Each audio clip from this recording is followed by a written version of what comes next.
buddy. You're home.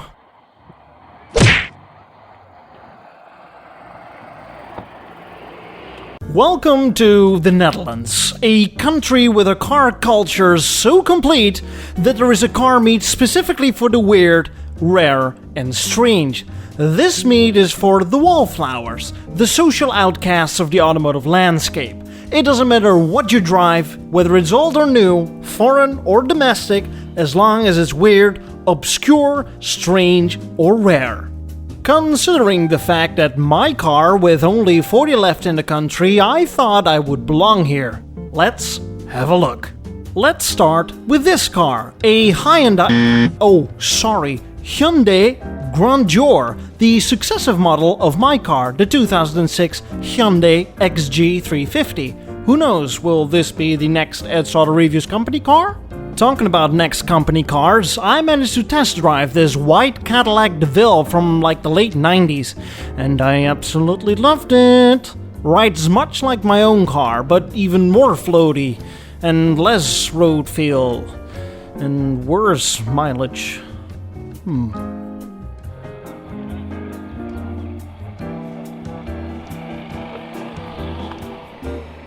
This is a Mitsubishi Diamante, and although I'm not sure, the greenhouse design looks strikingly similar to that of my XG. Even the gear lever looks very much the same.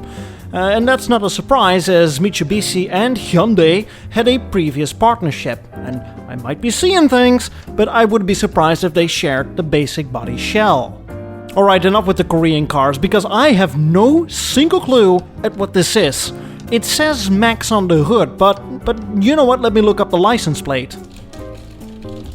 Aha! As it turns out, this is a Max Roadster, a genuine Dutch sports car based on the Citroën AX with Peugeot taillights.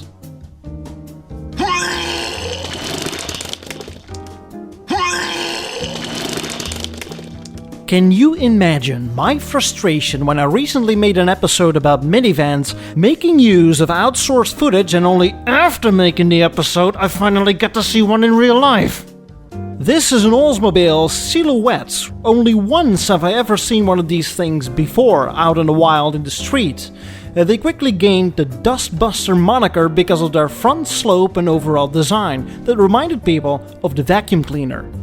I don't even know what I find more hideous, this Fiat Multipla or this GM Dustbuster. Can you imagine my frustration when I recently made an episode about minivans, making use of outsourced footage, and only after making the episode I finally get to see one in real life?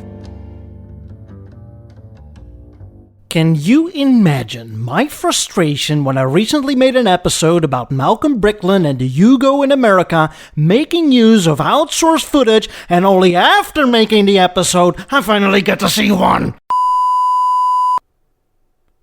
Now that I have regained my composure, this is a Toyota Will VI, and yes, it is pronounced this way.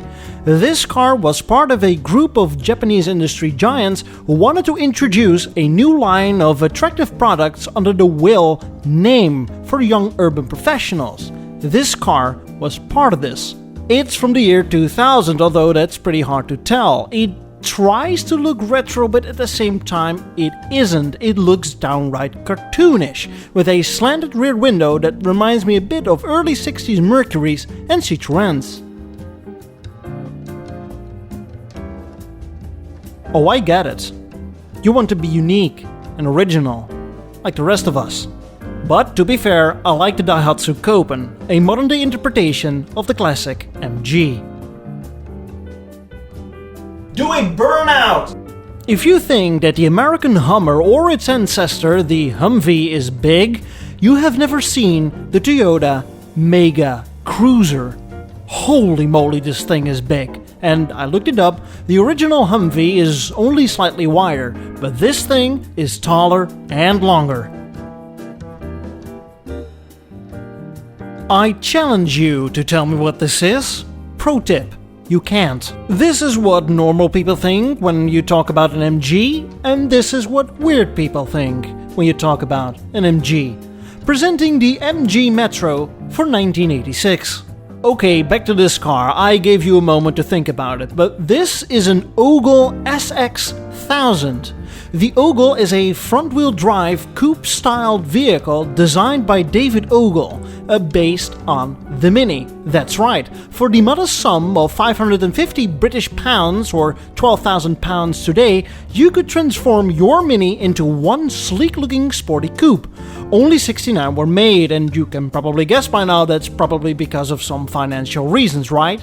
Well, not really, as the creator, David Ogle, died in a traffic accident and his company decided to quit after a couple years. You know what?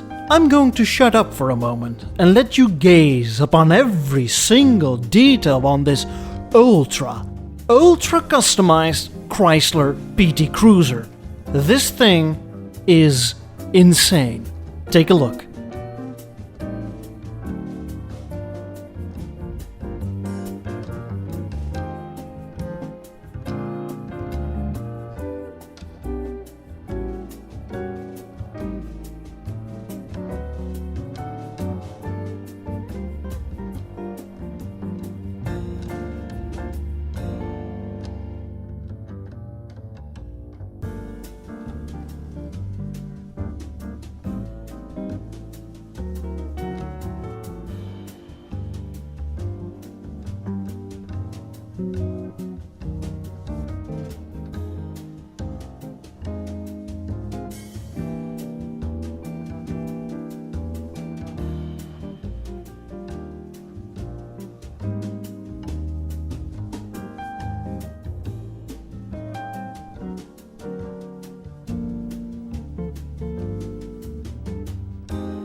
And the only thing I can say is, why not just buy the real deal at this point? I wouldn't be surprised if that's even cheaper. But to each their own, I guess. Let's have a quick look inside the building, shall we? Nice! A Ford Mustang Boss 302! Any idea what this is? No, of course you don't. This is a Toyota Classic, built in 1996 as a limited production model to commemorate and celebrate the 60th anniversary of the Toyota AA, one of Toyota's very first cars, and just in time of the 2000s retro-style craze. Don't let the appearance fool you, it's a big car, and also unusually tall, riding on the Hilux pickup platform. Nice, a Dodge Challenger RT. Those gosh darn criminals broke into my car and stole half of it. Well, at least they didn't take my airbags. Lest we forget.